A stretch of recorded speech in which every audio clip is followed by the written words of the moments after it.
And 23 hours later, Tobias Knight listened to the voice in his earphones. That's the problem. I can't remember. But if you leave me alone a while, maybe it'll come back to me. Knight set the button for automatic record, removed the earphones, and buzzed Esperando Despin's office. Despin, the intercom said. The CIA has one. A man who was with the girl after Mocenigo. Send somebody down for the tape. It's got to be a pretty good description of the girl. We'll go, Despin said tersely. Anything else? He thinks he might remember the name of her next customer. She mentioned it to him. We might get that, too. Let's hope so, Despin said and clicked off. He sat back in his chair and addressed the 3 agents in his office. The guy we've got, what's his name? Naismith, is probably the next customer. We'll check the 2 descriptions of the girl against each other and get a much more accurate picture than the CIA has, since they're working from only 1 description. But 15 minutes later, he was staring in puzzlement at the chart which had been chalked on the blackboard. A tall, bearish agent named Roy Ubu said thoughtfully, I've never seen 2 eyewitness descriptions match exactly. But this... A small, waspish agent named Buzz Vespa snapped. One of them is lying for some reason. But which one? Neither of them has any reason to lie, Despin said. Gentlemen, we've got to face the facts. Dr. Mocenigo was unworthy of the trust that the U.S. government placed in him. He was a degenerate sex maniac. He had 2 women last night, one of them a negra. What do you mean that little sawed-off bastard is gone? Peter Curtin of the CIA was shouting at that very moment. The only way out of his room was right through that door there, and we've all had it under constant surveillance. The door was only opened once when DeSalvo took out the coffee urn to have it refilled at the sandwich shop next door. Oh, my God. The coffee urn. As he slumped back in his chair, mouth hanging open, an agent with a device that looked like a minesweeper stepped forward. Daily sweep for FBI bugs, sir, he said uncomfortably. I'm afraid the machine is registering one under your desk. If you'll just let me reach in and, that gets it. And Tobias Knight, listening, heard no more. It would be a few hours at least until their man in the CIA was able to plant a new bug. And Saul Goodman stepped hard on the brakes of his rented Ford Brontosaurus as a tiny and determined figure dashing out of the Papa Mescalito sandwich shop ran right in front of the fender. Saul heard a sickening thud and Barney Muldoon's voice beside him saying, Oh, Christ, no. I was at the end of my ropes. The syndicate, I could see. But why the feds? I was flabbergasted. I said to that dumb cunt, Bonnie Quint, Are you 1,000% sure? Carmel, she says. I know the syndicate. They're not that smooth. These guys were just what they claimed. Feds. Oh, Christ Jesus, with egg in his beard. I couldn't help myself. I just hauled off and I bopped her in the kisser, that dumb cunt. What did you tell them? I screamed. What did you tell them? She started to snivel. I didn't tell him nothing, she says. So I had to bop her again. Christ, I hate hitting women. They always blubber so much.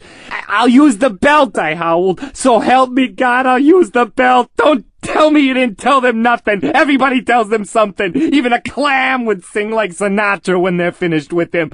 So what did you tell them? I bopped her again. Christ, this was terrible.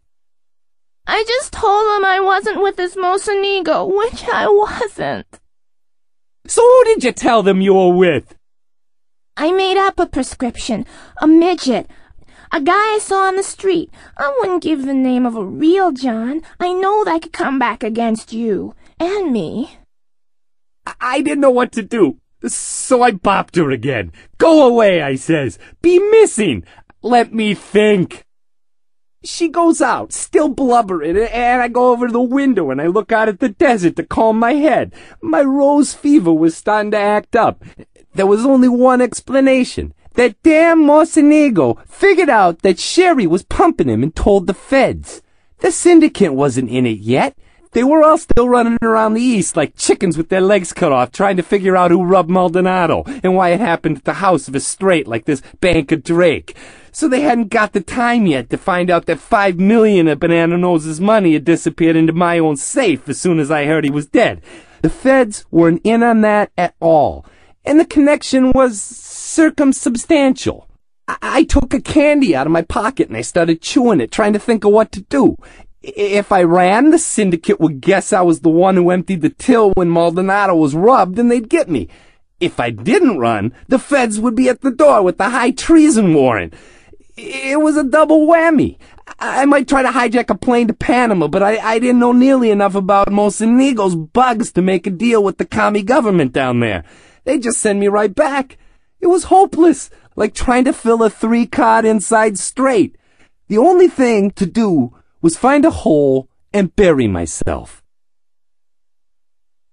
What does the computer say now? The president asked the attorney general. What does the computer say now? The attorney general barked into the open phone before him.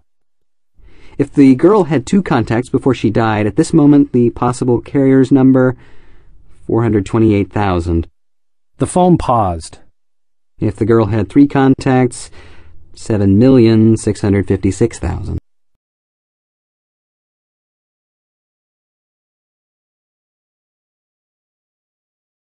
Among all the men wandering around the Desert Door base and the city of Las Vegas with credentials from the U.S. Public Health Service, one who really was employed by the USPHS had a long, lean body, a mournful countenance, a general resemblance to the late great Boris Karloff, and the name Fred Filariasis.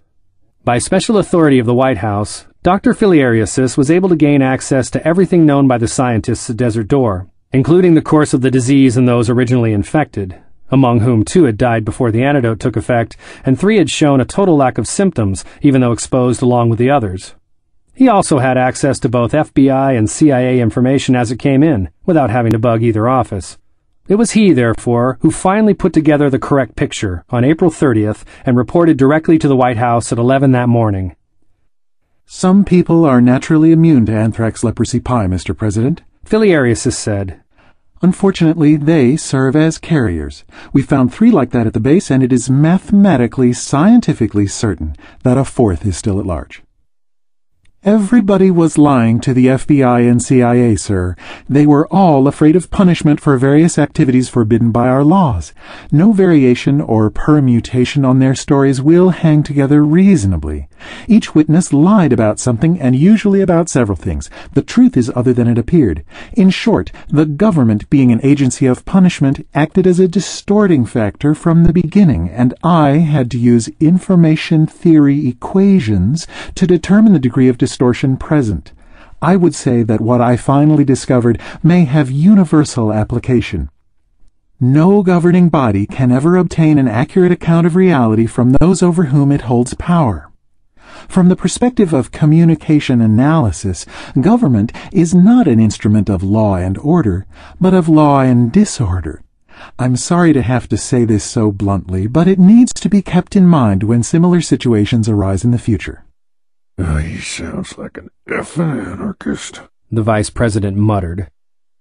The true picture with a 97% probability is this. Filariasis continued. Dr. Mocenigo had only 1 contact and she died. The FBI hypothesis is correct. Her body was then hidden, probably in the desert, by an associate wishing to avoid involvement with law enforcement agencies. If prostitution were legal, we might never have had this nightmare. I told you he was an effing anarchist, the vice president growled. And a sex maniac, too. The associate who hid the body, Filariasis went on, is our 4th carrier, personally immune but lethal to others. It was this person who infected Mr. Cheney and Dr. Naismith. This person was probably not a prostitute. These men lied, among other reasons, because they knew what the government agents wanted them to say. When power is wielded over people, they say as well as do what they think is expected of them. Another reason government always finds it difficult to learn the truth about anything. The only hypothesis that mathematical logic will accept, when all the known data was fed into a computer, is that the 4th carrier is the procurer who disappeared, Mr. Carmel. Experiencing no symptoms himself, he is unaware that he carries the world's most dangerous disease. For reasons of his own which we cannot guess, he has been hiding since he disposed of the woman's body. Probably he feared that the corpse might be found and a case of manslaughter or homicide could be made against him. Or he might have a motive completely unrelated to her death. only twice has he contacted other human beings. I would suggest that his contact with Miss Quint was typical of their professional relationship. He either hit her or had sexual relations with her. His contact with Dr. Naismith and Mr. Cheney was some sort of accident. Perhaps the crowded elevator that has been suggested by Mr. Despond. Otherwise, he had been, as it were, underground. This is why we only found 3 cases instead of the thousands or millions we feared. However, the problem still remains. Carmel is immune, will never know he has the disease unless he is told it, and will eventually surface somewhere. When he does, we will learn of it through the outbreak of anthrax leprosy pie cases in the vicinity. At that point, the whole nightmare begins again, sir. Our best hope, and the computer backs me on this, is public disclosure. The panic we tried to avoid will have to be faced. Every medium of communication in the nation must be given the full facts, and Carmel's description must be circulated everywhere. This is our last chance. The man is a walking biological doomsday machine, and he must be found. Psychologists and social psychologists have fed all the relevant facts about this case and about previous panics and plagues into the computer also. The conclusion, with 93% certainty, is that the panic will be nationwide and martial law will have to be declared everywhere. Liberals in Congress should be placed under house arrest as the first step, and the Supreme Court must be stripped of its powers totally. The Army and the National Guard will have to be sent into every city with authority to override any policies of local officials. Democracy, in short, must cease until the emergency is ended. He's not an anarchist, the Secretary of the Interior said. He's a goddamn fascist.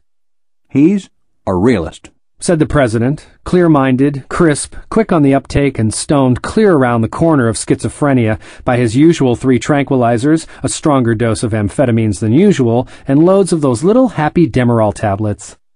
We start implementing his suggestions right now. And so those few tattered remnants of the Bill of Rights, which had survived into the 4th decade of the Cold War, were laid to rest. Temporarily, it was thought by those present. Dr. Philolarius, whose name in the ancient illuminated seers of Bavaria was Gracchus Gruad, had completed on the day known as May Eve, or Walpurgisnacht, the project begun when the first dream of anthrax leprosy pie was planted in Dr. Mocenigo's mind on the day known as Candlemas. These dates were known by much older names in the Illuminati, of course, and the burial of the Bill of Rights was expected by them to be permanent. 2 hours before Dr. Philolarius spoke to the President, 4 of the world's 5 Illuminati primi met in an old graveyard in Ingolstadt. The 5th could not be present. They agreed that all was going as scheduled, but one danger remained. Nobody in the Order, however developed his or her ESP, had been able to trace Carmel. The eldest of the 4 said, "It can still fail, if one of the Mehums finds the pimp before he infects a city or 2. Mehums was an abbreviation for all descendants of those not part of the original Unbroken Circle. It meant mere humans. Why can none of our ultra-sensitives find him? A second asked. Does he have no ego or soul at all? He has a vibration, but it's not distinctly human. Whenever we seem to have a fix on it, we're usually picking up a bank vault or the safe of some paranoid millionaire," the eldest replied. "We have that problem with an increasing number of Americans," the third commented morosely. "In that nation we have done our work too well. The conditioning to those pieces of paper is so strong that no other psychic impulse remains to be read." The 4th spoke. "Now is no time for trepidation, my brothers. The plan is virtually realized, and this man's lack of ordinary Mehum qualities will prove an advantage when we do fix on him. No ego, no resistance. We will be able to move at him at our whim. The stars are right. He who is not to be named is impatient, and now we must be intrepid." She spoke with fervor. The others nodded. "Heute die Welt! Morgens das Sonnensystem!" the eldest cried out fiercely. "Heute die Welt!" all repeated. "Morgens das Sonnensystem!"